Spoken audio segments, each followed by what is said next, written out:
So Madenur Manu ವಿಚಾರಕ್ಕೆ ಸಂಬಂಧಪಟ್ಟಂತೆ ಸಾಕಷ್ಟು ಬೆಳವಣಿಗೆಗಳು ನಡೀತಾ ಇದೆ. ಸದ್ಯಕ್ಕೆ ಅವರ ಪರ ನಿಂತಿರುವಂತಹ ಲಾಯರ್ ಅವರು ನಮ್ಮ ಜೊತೆಗಿದ್ದಾರೆ. ಅವ್ರನ್ನ ಮಾತಾಡಿಸ್ತಾ ಹೋಗ್ತೀನಿ.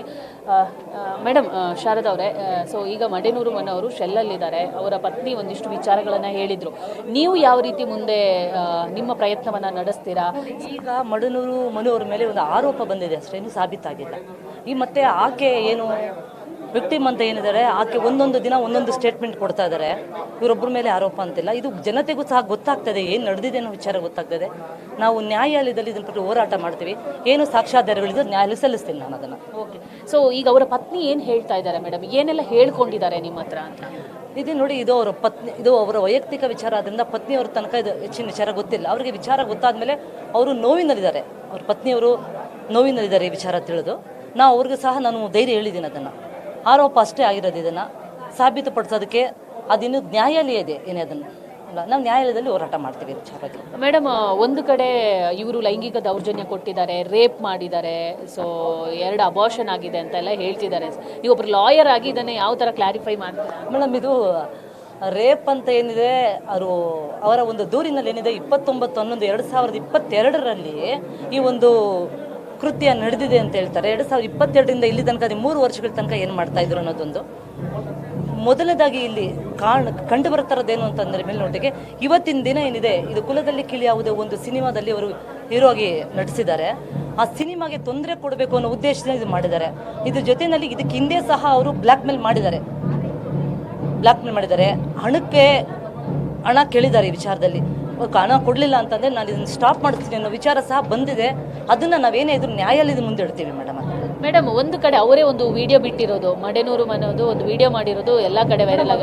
ಆ ವಿಡಿಯೋ ಸಂಪೂರ್ಣವಾಗಿಲ್ಲ, ನೀವು ಅದನ್ನು ಅಬ್ಸರ್ವ್ ಮಾಡಿ. ಕೆಲವೊಂದಿದೆ. ಈಕೆ ಎಷ್ಟೋ ಸರಿ ನಾನು ಮಡೆನೂರು ಮನು ಅವ್ರ ಜೊತೆ ಮಾತಾಡಿದಾಗ ಅವ್ರು ನನಗೆ ಹೇಳಿದ್ದಾರೆ, ಈಕೆ ಸುಮಾರು ಸರಿ ನಾನು ಸೂಸೈಡ್ ಮಾಡ್ಕೊಳ್ತೀನಿ ಅಂತೆಲ್ಲ ಎದುರಿಸಿದ್ದಾಳೆ. ಕೆಲವೊಂದು ವಿಡಿಯೋಗಳನ್ನ ಬಲವಂತವಾಗೂ ಮಾಡಿಸಿರ್ಬೋದು ವಿಡಿಯೋನ. ಯಾಕಂದರೆ ಆ ವಿಡಿಯೋದಲ್ಲಿ ನೋಡಿ, ಒಂದು ನಿಮಿಷ ಇರ್ಬೋದು ಅನ್ಸುತ್ತೆ ವಿಡಿಯೋದು. ಫುಲ್ ವಿಡಿಯೋ ಇಲ್ಲ ಅದರಲ್ಲಿ.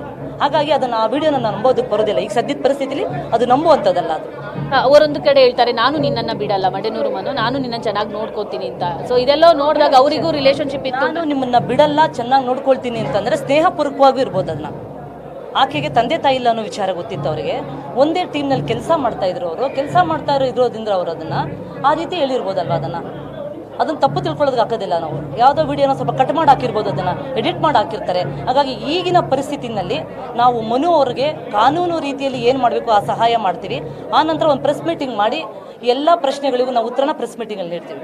ಮೇಡಮ್, ಇದು 2018ರಿಂದ ಇರುವಂಥ ರಿಲೇಷನ್ಶಿಪ್ ಅಂತ ಅವರೇ ಹೇಳ್ಕೊಂಡಿದ್ರು. ಸೊ ಈ ವಿಚಾರ ದಿವ್ಯಾ ಅವರಿಗೆ ಗೊತ್ತಿತ್ತು, ಅಂದರೆ ಮಡೆನೂರು ಮನು ಅವರ ಪತ್ನಿಗೆ ಗೊತ್ತಿತ್ತಾ? ಸೊ ಆವಾಗಲೇ ಏನಾದರೂ, ಯಾಕಂದರೆ ನನಗೆ ಕೇಳಲ್ಪಟ್ಟಂಗೆ ಅವರಿಬ್ಬರು ವಾರ್ನಿಂಗ್ ಕೊಟ್ಟಿದ್ರು. ಸೊ ಇವರು ಥ್ರೆಟ್ ಮಾಡ್ತಾ ಇದ್ರು ಮಿಂಚು ಅವರು ಅಂತ, ಇದೆಲ್ಲ ಕೇಳಲ್ಪಟ್ಟಿದೆ. ಇದೆಷ್ಟು ಸತ್ಯ ಅನ್ನೋದು ಮೇಡಮ್ ಅಲ್ಲ. ಏನಂದ್ರೆ, ಇದು ಕುಟುಂಬಗಳಲ್ಲಿ ಇಂಥ ವಿಚಾರ ಬಂದಾಗ, ಪತ್ನಿಯವ್ರ ವಿಚಾರ ಬಂದಾಗ ಇದೆಲ್ಲ ನಡೆದಿರುತ್ತೆ ಅದೆಲ್ಲ.